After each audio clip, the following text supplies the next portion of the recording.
બાપરે મરી હવે એવું છે. રસ્તો ખરાબ છે, રસ્તો બહુ ખરાબ છે. પ્લોટ જોવાનો રસ્તો પથ્થરો પર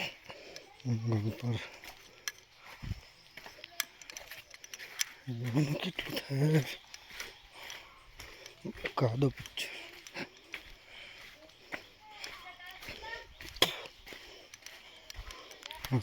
ભરે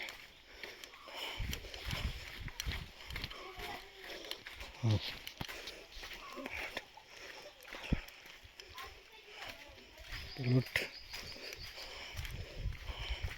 જો ભાઈ કુદરતી સૌંદર્ય તો મસ્ત લાગે, પણ ધ્યાન રાખીને હળવું પડે, નહીંતર આપણને તો આપણી વાટ લાગી જાય. હા તો વાટ લાગી જાય એવું છે. અને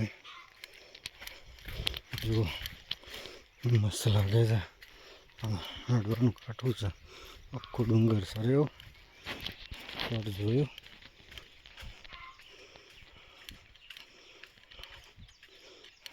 તમારું કાઠું હા અમારે નોકરી, અમારી નોકરી કહેવાય. નોકરી કરવી પડે, આવી નોકરી કરવી પડે. જે રસ્તો તો બહુ ડેન્જર છે પાછો, હજી તમને ખબર નહીં રસ્તાની. તો ખબર પડે તમને, રસ્તો જુઓ ખાલી.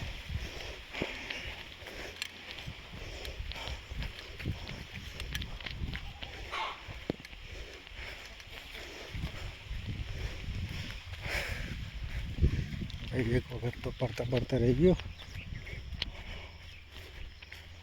ગાદો હતો તે પાછો આગળ જવું પડશે હવે. બહુ રાગ જવું પડે, તો બહુ કાઠું છે રસ્તામાં. રસ્તો જુઓ કેવો છે, રસ્તો એકદમ ગાદો છે. જુઓ 2 કિલોમીટર હેડિંગ જોયું. હાય બાપરે મરી ગયા એવો રસ્તો થતો. હાય હાય કાઠો છે રસ્તો. હા જુઓ રસ્તો.